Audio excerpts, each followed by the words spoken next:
Haleluya, haleluya. Selamat bertemu lagi dalam Renungan Malam Sosialim. Sebelum kita memulaikan renungan malam hari ini, mari kita berdoa. Ucap syukur untuk kebaikan Tuhan, terima kasih untuk pertolongan-Mu hingga ada sampai saat hari ini. Sebentar kami akan merenungkan apa yang jadi firman-Mu, berkati kami semua sehingga kami bisa melakukan apa yang Tuhan inginkan untuk kami kerjakan guna kemuliaan nama Tuhan. Berfirmanlah Engkau, kami rindu menikmati.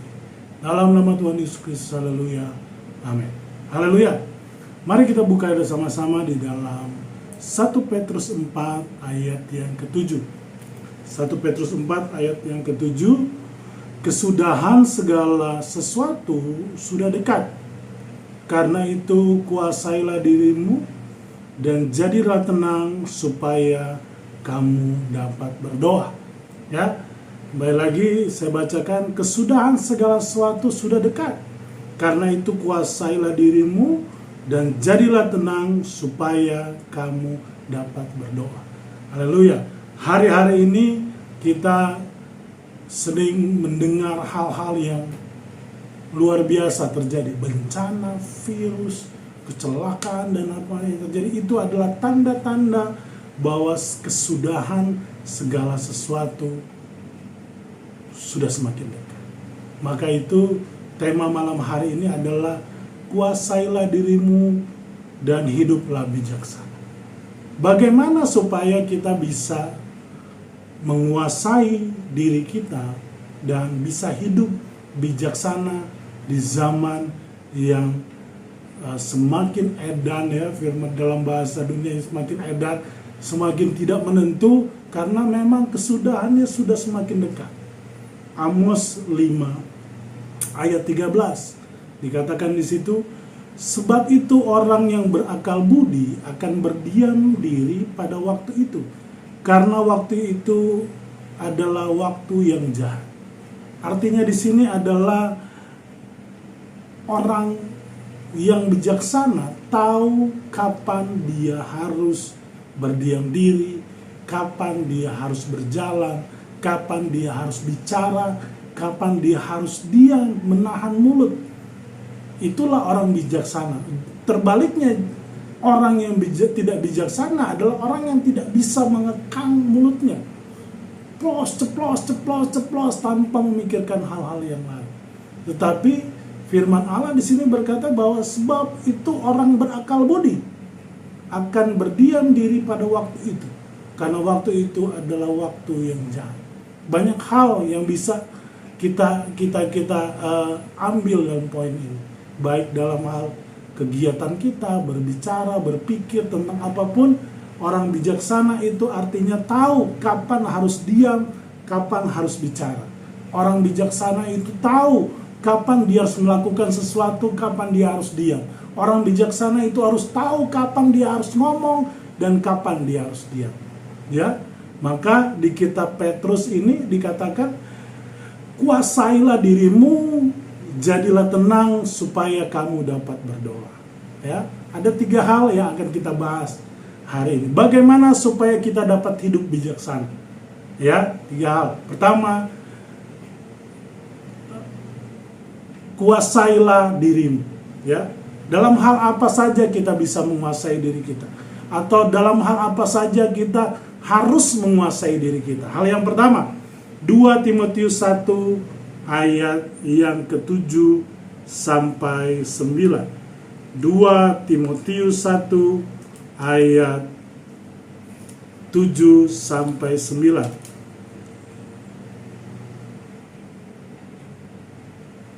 2 Timotius 1 ayat 7 sampai 9. Saya bacakan.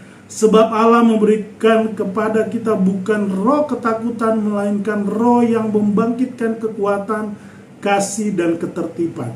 Jadi janganlah malu bersaksi tentang Tuhan kita, dan janganlah malu karena aku, seorang hukuman karena Dia, melainkan ikutlah menderita bagi Injilnya oleh kekuatan Allah. Dialah yang menyelamatkan kita dan memanggil kita dengan panggilan kudus, bukan berdasarkan perbuatan kita, melainkan maksud dengan kasih karunia sendiri yang telah dikaruniakan kepada kita dalam Kristus Yesus sebelum permulaan zaman. Yang pertama yang harus kita kuasai adalah berpikirlah sehat. Sebab Allah memberikan kepada kita bukan roh ketakutan, melainkan roh kekuatan. Ya, banyak orang mengalami sesuatu tetapi dia sudah memikirkan hal yang negatif terakhir. Wah, takut begini, takut begini, takut begini. Baru kena ini sudah memikir, wah, jauh ke depan. Betul, waspada, tetapi jangan sampai waspada itu berganti dengan roh ketakutan. Ya. Hidup kuasai pikiran. Bijaksana adalah orang yang tahu kapan berhenti, kapan jalan. Betul, kita was-was perlu, tapi jangan sampai roh ketakutan itu membuat kita tidak bisa berbuat apa-apa. Hal yang pertama tadi adalah kuasai pikiran. Kita diberikan roh yang kuat, bukan roh yang memiliki yang roh ketakutan, tetapi roh yang membangkitkan kekuatan, kasih, dan ketertiban. Ya, hal yang pertama yang harus kita kuasai adalah pikiran. Yang kedua, Titus 1 ayat 9. Titus 1 ayat 9.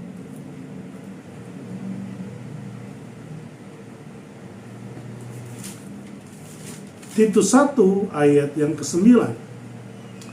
Dan berpegang pada perkataan yang benar, yang sesuai dengan ajaran yang sehat, supaya ia sanggup menasihatkan orang berdasarkan ajaran itu dan sanggup meyakinkan penentang-penentangnya. Yang kedua adalah kita harus menguasai firman. Ya, dikatakan di situ berpegang pada perkataan yang benar, yang sesuai dengan ajaran yang sehat. Ya. Kalau yang pertama kita harus menguasai pikiran, yang kedua kita harus menguasai firman sesuai dengan ajaran sehat. Berbahagialah Bapak Ibu sekalian yang ada di Sosianim ini. Saya pribadi sangat meyakinkan bahwa kami hamba-hamba Tuhan di Sosianim berpegang teguh kepada firman Allah yang benar, sehingga ketika kami mengajarkan, kami bisa mempertanggungjawabkan apa yang kami ajarkan. Dari mana hal-hal yang kami ajarkan? Yaitu dari Alkitab. Pegang teguh itu, sehingga kita sanggup menguasai hidup kita. Yang tiga, Filipi 1 ayat 12. Filipi 1 ayat 12. Filipi 1 ayat 12. Aku mengendaki saudara-saudara supaya kamu tahu bahwa apa yang terjadi atasku itu justru menyebabkan kemajuan Injil. Kita pindah di dalam Galatia 2. Galatia 2 ayat 20. Galatia 2 ayat 20.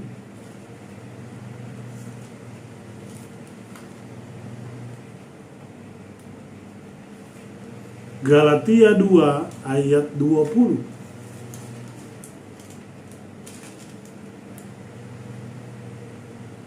Namun aku hidup, tetapi bukan aku sendiri yang hidup, melainkan Kristus yang hidup di dalam aku, dan hidupku yang kuhidupi sekarang di dalam daging adalah hidup oleh iman dalam Anak Allah yang telah mengasihi aku dan menyerahkan dirinya untuk aku. Yang kedua, yang terakhir, kuasai hidup kita untuk kita persembahkan kepada Yesus. Rasul Paulus tadi mengungkapkan di dalam ayat yang pertama bahwa dia menyerahkan hidupnya untuk pelayanan. Dan di Galatia 2 ayat 20 ini, kalau kita hidup maka kita hidup untuk kemuliaan nama Tuhan. Ya, yang pertama, kita harus bisa menguasai diri. Yang pertama, poin tentang menguasai diri itu adalah kuasai pikiran. Yang kedua, kuasai firman Tuhan. Yang ketiga, kuasai diri kita. Sehingga ketika kita melakukan sesuatu adalah sesuatu yang persembahan yang baik kepada Tuhan.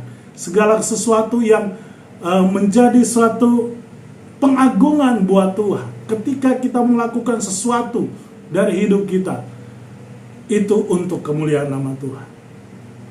Poin yang pertama, kuasai diri. Yang kedua, berjaga-jaga. Orang yang bijaksana tidak hanya menguasai dirinya, 4 poin tadi penjelasannya, tetapi orang bijaksana adalah orang yang berjaga-jaga. Ya, berjaga-jaga terhadap apa? Efesus 6, Efesus pasal yang ke-6.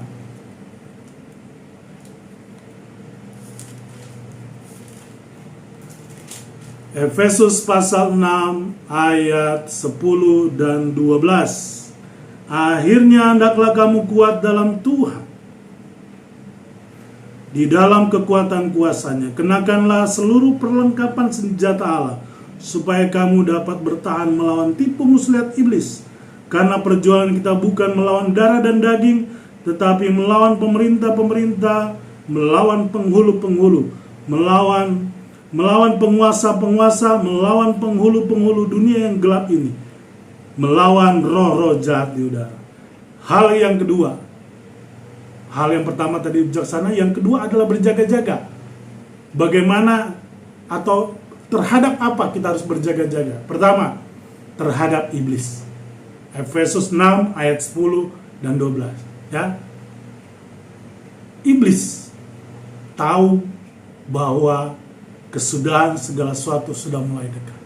Maka dia akan berjuang juga dengan kuat tenaga untuk menarik semakin banyak orang, terlebih anak Tuhan, untuk bisa bersama-sama dia di neraka jahanam nanti. Ya, jadi iblis mempergunakan waktu yang sisa, kita pun harus berjaga-jaga agar di waktu yang sisa ini kita tetap ada dalam iman. Hal yang kedua, berjaga-jaga dalam hal apa? Galatia 5 ayat 16. Galatia 5 ayat 16. Galatia 5 ayat 16, maksudku ialah hiduplah oleh roh, maka kamu tidak akan menuruti keinginan daging. Hal yang kedua, ketika berbicara tentang berjaga-jaga, kita harus berjaga-jaga terhadap keinginan daging kita. Ya, berjaga-jaga terhadap keinginan daging kita. Manusia roh kuat, tapi firman Allah daging lemah. Berjaga-jaga, makanya pelajari hidup kita. Di mana titik kelemahan kita? Di situ justru kita harus kuatkan. Di situ justru kita harus berjaga-jaga.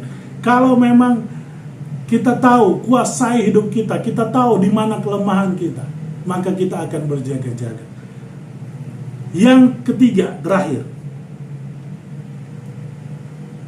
1 Petrus 3 ayat 15. 1 Petrus 3 ayat 15. 1 Petrus 3 ayat 15. Tetapi kuduskanlah Kristus di dalam hatimu sebagai Tuhan, dan siap sedialah pada segala waktu untuk memberi pertanggungjawaban kepada tiap-tiap orang yang meminta pertanggungjawaban dari kamu tentang pengharapan yang ada padamu, tetapi haruslah lemah lembut dan hormat. Berjaga-jaga di sini maksudnya adalah kita siap sedia. Ya, berjaga-jaga di sini adalah siap sedia. Ya, orang yang berjaga-jaga adalah orang yang bersiap sedia. Orang berjaga-jaga itu bukan orang yang tidur, ya. Orang yang berjaga-jaga adalah orang yang siap sedia. Kapanpun, dimanapun ada orang yang meminta pertanggungjawaban akan iman kita, kita siap sedia. Itu adalah poin tentang berjaga-jaga. Hal yang ketiga yang harus kita bisa lakukan kalau kita mau hidup bijaksana, yaitu semangat dalam berdoa. Ya, mungkin ini poin-poinnya sederhana saja. Berdoa untuk kemajuan pelayanan pekerjaan Tuhan, di mana Tuhan izinkan kita berjemaat, di mana Tuhan izinkan kita melayani, di situ menjadi tempat untuk kita berdoa. Yang kedua, berdoa untuk orang lain yang susah, yang sakit, bermasalah.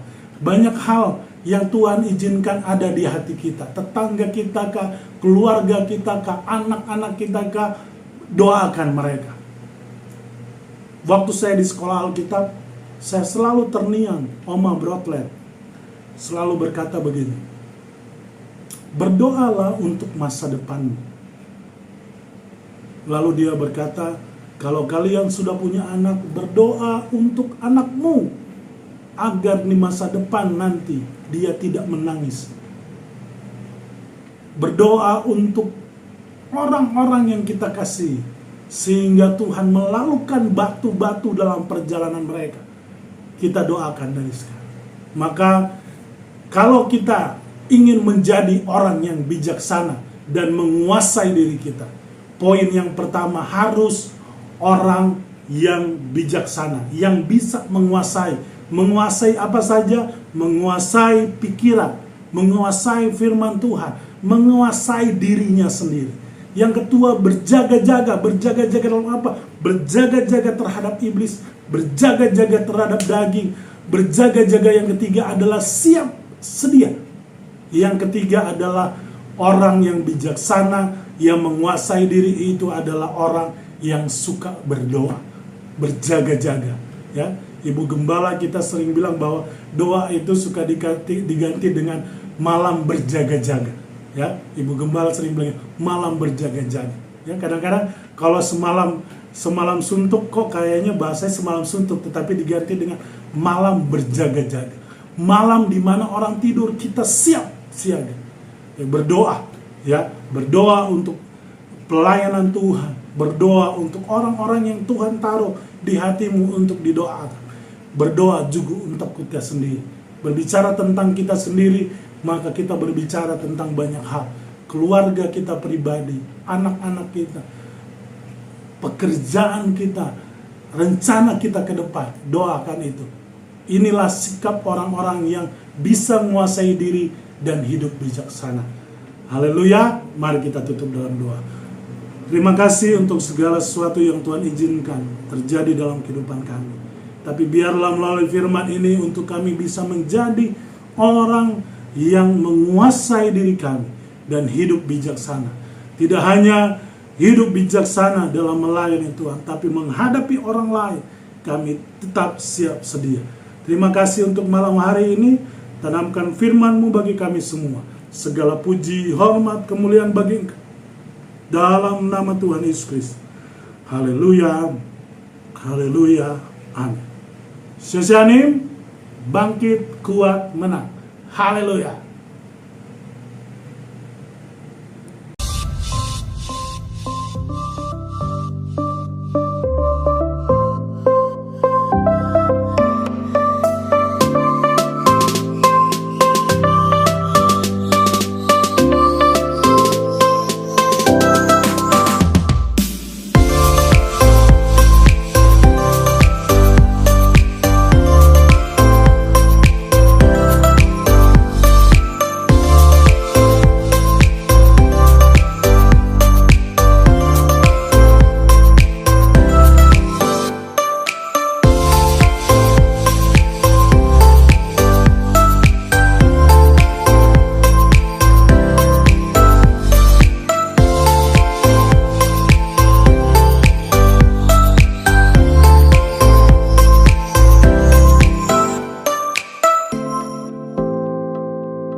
Gerejaku adalah rumahku.